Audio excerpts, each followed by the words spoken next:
ഇതൊക്കെ തന്നെയാണോ നിങ്ങൾക്കും അവസ്ഥ എന്നൊന്ന് നോക്കിയാൽ മതി. നിങ്ങൾക്ക് മീൻസ് നിങ്ങളായിട്ട് ബന്ധപ്പെട്ട ക്രിയാറ്റിൻ പേഷ്യൻസിനോടൊക്കെ വെറുതെ ഒന്ന് ചോദിക്കുക, ഒരു പഠനത്തിന്റെ ഭാഗമായിട്ട്. പറയാനും വേണ്ടിയാണ് ഗുളിക കഴിച്ചത്. പക്ഷെ അത് കൂടിക്കൂടി വരും. 2.2, 2.4, 2.6 ഷുഗർ കൂടുമ്പോ ഒരു വിറവൽ വരും. അത് 7 ദിവസം നിൽക്കും. പക്ഷെ ഇത് 1 ദിവസം കൊണ്ട് മാറി. 11.10 ബ്ലഡിന്റെ അളവ് മാത്രം ഒന്ന് നോക്കിയായിരുന്നു. നോക്കിയപ്പോ 9 ആയിരുന്നത് നമുക്ക് 11 ഹിമോഗ്ലോബിൻ 8 അല്ലെങ്കിൽ 9 മാത്രം സർജറി ചെയ്തോ? കീറിയതാണ്.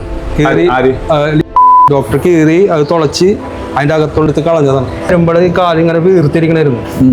ഇവന്റെ അടിയിൽ നിന്ന് ഇങ്ങനെ ഒരു വെള്ളംമാരി ഇങ്ങനെ വരുമായിരുന്നു. ഇപ്പൊ അത് ഉണങ്ങിയ മാതിരി ആയി. അതിന് മരുന്ന് ചെയ്യണ്ടായോ? ഇവിടെ വന്നതിന് ശേഷം മരുന്ന് നിർത്തി. മരുന്ന് ചെയ്തിരുന്നത് അത് ആന്റിബയോട്ടിക്കിന്റെ ഗുളിക തന്നിരുന്നവര്. കെട്ടിവെക്കാറുണ്ടായോ? കെട്ടിവെക്കാറുണ്ട്. ഇപ്പൊ കെട്ടിവെക്കാറില്ല. മരുന്നും കഴിക്കണില്ല. അപ്പോ സാധനമാണ്. വരുന്നതിന് മുമ്പ് മരുന്ന് കഴിക്കണ്ടായിരുന്നു. ഇൻസുലിൻ ചെയ്യണ്ടായിരുന്നു. ഗുളിക രാവിലെ ഇപ്പൊ ഇൻസുലിനും ഇല്ല, ഗുളികയില്ല. എത്ര ദിവസം ഇവിടെ വന്നിട്ട്? 14 ദിവസം. ഇന്നത്തെ 14 ദിവസം കൊണ്ട് എങ്ങനെയുണ്ട്? കുഴപ്പമില്ല, കുറവുണ്ട്. പക്ഷെ ഇടക്കാ വിറവല് വന്നല്ലോ, അത് ഞാനിവിടെ വന്നിരുന്നപ്പോ മാറി. ഇവിടെ വന്നിരുന്ന് എനിക്ക് ഒരാഴ്ച നിൽക്കുക വിറവല്. ആ വിറവലും ഇവിടെ വേദന കാലം പറ്റൂല. ഈ ഷുഗർ കൂടുമ്പോ ഒരു വിറവൽ വരും. വിറവലും വരുന്നത് ഇവിടെ ഒരു കായലയം വരും. കായലമാതിരി കാല് നിലത്തൂത്താൻ പറ്റൂല.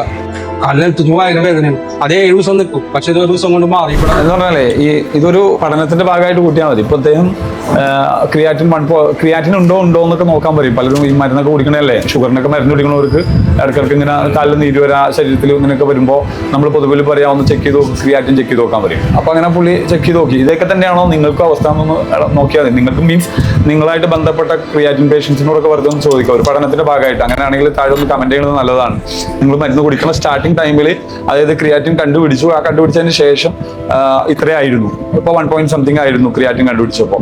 അതിനുശേഷം മരുന്നൊക്കെ കുടിച്ച് കുറക്കാൻ വേണ്ടിയിട്ട്, അങ്ങനെ കുറക്കാൻ വേണ്ടിയിട്ട് മരുന്ന് കുടിക്കുമ്പോൾ സാധാരണ രീതിയിൽ ക്രിയാറ്റിൻ കുറയേണ്ടതാണല്ലോ. പക്ഷേ ഭൂരിപക്ഷം പേര് ഞാനിങ്ങനെ കേൾക്കുമ്പോൾ ഭൂരിപക്ഷം പേരും എന്ന് പറയാൻ കേട്ടോക്കണം, ഒരു നല്ലൊരു ശതമാനവും മരുന്ന് ആദ്യം കുടിക്കും, കുറക്കാനാണ് കഴിക്കണമെന്നാണ് അവർ പറയുന്നത്. പക്ഷെ കഴിക്കുന്നതോറും കൂടിയാണ് വരിക.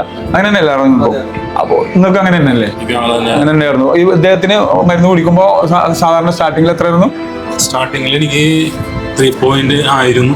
ഫസ്റ്റിൽ എനിക്ക് തുടങ്ങാൻ മൂത്രത്തിൽ പഴുപ്പായിട്ടാണ് എനിക്ക് വന്നത്. മൂത്രത്തിൽ പഴുപ്പായിട്ട് തുടങ്ങി കഴിഞ്ഞപ്പോഴത്തേക്കും ഡോക്ടർ എനിക്ക് മരുന്ന് തന്നത്.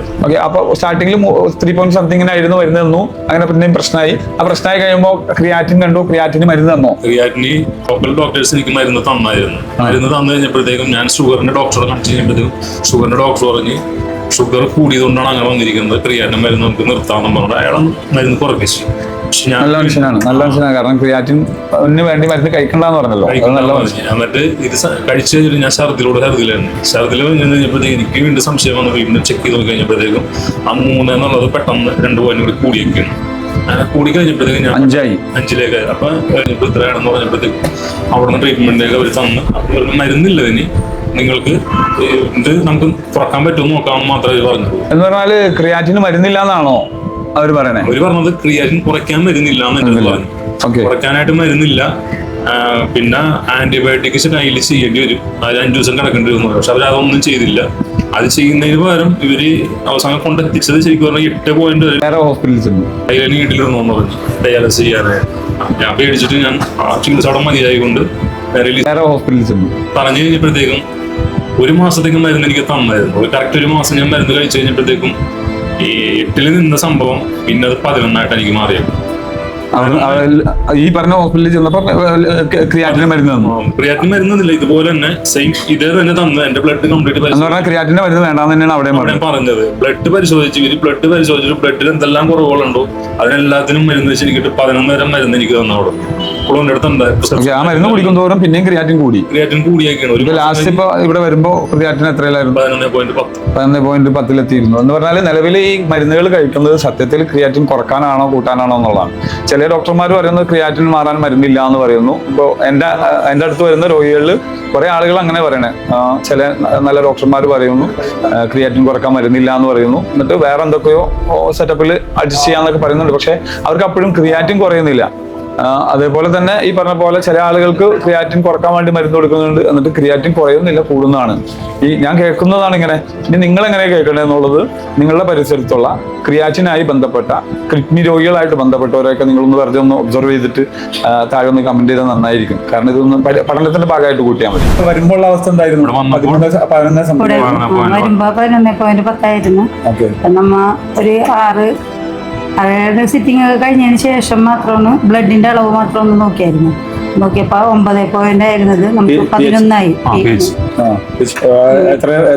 ഹിമോഗ്ലോബിൻ 8 അല്ലെങ്കിൽ 9 മാത്രം 2 ഇഞ്ചക്ഷൻ ചെയ്യണുണ്ടായിരുന്നു ആഴ്ചയിലെങ്കിലും. ഒട്ടും ഇതേവരെ 6-7 മാസമായി നമ്മൾ ട്രീറ്റ്മെന്റ് എടുക്കണമെങ്കിലും ഒട്ടും കൂടിയിട്ടുണ്ടായിരുന്നില്ല. പക്ഷെ ഇവിടെ വന്ന ഇത്ര ദിവസം ചെയ്ത് കഴിഞ്ഞപ്പോൾ തന്നെ 11 കുറഞ്ഞു പോകുകയാണ്. രണ്ടാഴ്ചയുടെ ട്രീറ്റ്മെന്റ് ചെയ്തതോടുകൂടി ഇത് HP നോക്കി കഴിഞ്ഞപ്പോഴത്തേക്കും 11 എത്തി. 11 അത് മാത്രമല്ല, എൻ്റെ കാലിനൊക്കെ മെല്ലെ മരവിപ്പായിരുന്നു. അതുപോലെ ഞാൻ പിന്നീട് ശ്രദ്ധിക്കുന്നത്. നോക്കിയപ്പോഴത്തേക്കും മരവിപ്പില്ല. പിന്നെ ഈ വയറിന്റെ ഈ ഭാഗത്ത് ഇവിടെ ഇങ്ങനെ അപ്പുറമൊക്കെ വേദനയായിരുന്നു മൊത്തം. 25 കിലോമീറ്റർ ഡെയിലി അങ്ങോട്ടും ഇങ്ങോട്ടും ഞാൻ വണ്ടി ഓടിക്കുകയാണ്. 50 കിലോമീറ്റർ അങ്ങോട്ടും ഇങ്ങോട്ടും ഓടിക്കും ഇവിടെ വന്നതിന്. അപ്പൊ അത്രയും ഓടിച്ചിട്ട് ഒരു 2 ആഴ്ചയായിട്ടും വേറൊരു വേദനയോ വേറെ ആ ബുദ്ധിമുട്ടൊന്നും ഉണ്ടായിരുന്നില്ല. മാനസികമായിട്ടുണ്ടായി പിരിമുറുക്കം എന്ന് പറഞ്ഞാൽ ഞാനിപ്പോ ഇവിടെ പറയാതെ തന്നെ ഈ അസുഖം വന്നവർക്ക് എല്ലാവർക്കും അറിയാൻ പറ്റും. അപ്പൊ അങ്ങനെയുള്ള പിരിമുറുക്കങ്ങൾ ഭയങ്കരമായിട്ടുണ്ടായി. ആദ്യത്തെ തിങ്കളാഴ്ച ദിവസം ഒറ്റ ക്ലാസ് ഞാൻ കേട്ടിട്ടുള്ളൂ. ഒറ്റ ക്ലാസ്സിൽ കൂടെ നമുക്ക് മനസ്സിനൊരു പിരിമുറുക്കങ്ങൾ മാറിക്കിട്ടി. ഇതാണ് അസുഖത്തിന്റെ ഒരു ഇത്. അങ്ങനെ ആ ഒരു റിയാക്ഷൻ നമുക്ക് കിട്ടിയായിരുന്നു ഇവിടെ വന്നപ്പോൾ.